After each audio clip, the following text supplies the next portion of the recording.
BJP के कीचड़ से एक और राज्य फिसल के कांग्रेस के पंजे में आने वाला है। बात कर रहे हैं हरियाणा की, जहां पिछले 10 साल से बीजेपी की सरकार है। 2014 में बीजेपी की 90 में से 47, वहीं कांग्रेस की महज 15 सीट मिली थी। वोट परसेंट की बात करें तो बीजेपी को 33.20% वोट मिला और कांग्रेस को 20.58% वोट मिले थे।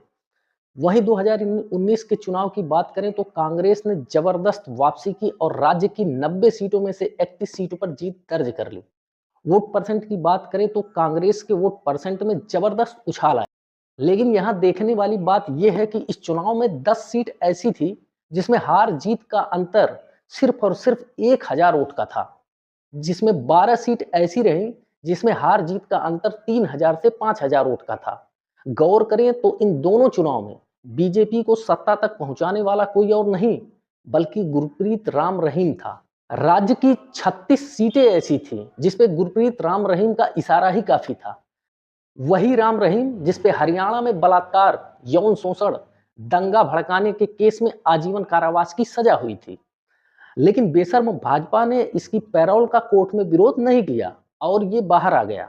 बाहर आते ही लग गया बीजेपी की जमीन तैयार करने में। लेकिन बीजेपी का ये दांव उल्टा पड़ गया, क्योंकि हरियाणा में राम रहीम की पैरोल का जमकर विरोध होने लगा और भाजपा की खूब किरकिरी हुई। इन सबसे अभी बीजेपी बाहर आ भी नहीं पाई थी कि इसी बीच सत्यपाल मलिक ने बीजेपी के पोल खोल अभियान का शुभारंभ कर दिया। हालांकि बीजेपी ने इसे झुठलाने की पुरजोर कोशिश की, लेकिन बीजेपी का एक भी हथकंडा काम नहीं आया। उधर पिछले एक महीने से हरियाणा के पहलवान दिल्ली में धरना प्रदर्शन कर रहे हैं। बीजेपी के विभूषण शरण सिंह की गिरफ्तारी की मांग कर रहे हैं, लेकिन मोदी सरकार इन खिलाड़ियों पर तनिक भी गौर नहीं कर रही है। इससे हरियाणा के जाट समुदाय के लोग काफी गुस्से में हैं, जिसका नतीजा चुनाव में भाजपा को भुगतना पड़ेगा। बात खिलाड़ियों की हो या सत्यपाल मलिक की, यह लोग जाट समुदाय से आते हैं और हरियाणा में 28% आबादी जाट समुदाय की है।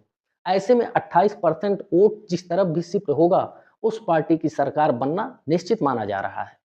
और कहीं ना कहीं ये 28% वोट कांग्रेस की तरफ शिफ्ट हो चला है। इससे भाजपा को हरियाणा के चुनाव में भारी नुकसान उठाना पड़ सकता है। कांग्रेस पार्टी हरियाणा में कमल की विदाई करने के लिए एकदम तत्पर है। एक सवाल यह भी है कि पिछले 10 साल से बीजेपी वहां सत्ता में है, लेकिन बीजेपी ने वहां किया क्या है? विकास के नाम पे आखिर बीजेपी ने क्या किया है? 2014-15 में राज्य का कर्ज 70,000 करोड़ रुपए था और आज की स्थिति अगर देखें तो 2,22,000 करोड़ रुपए का हरियाणा राज्य पे कर्ज है। यही भाजपा सरकार की हरियाणा में उपलब्धि है।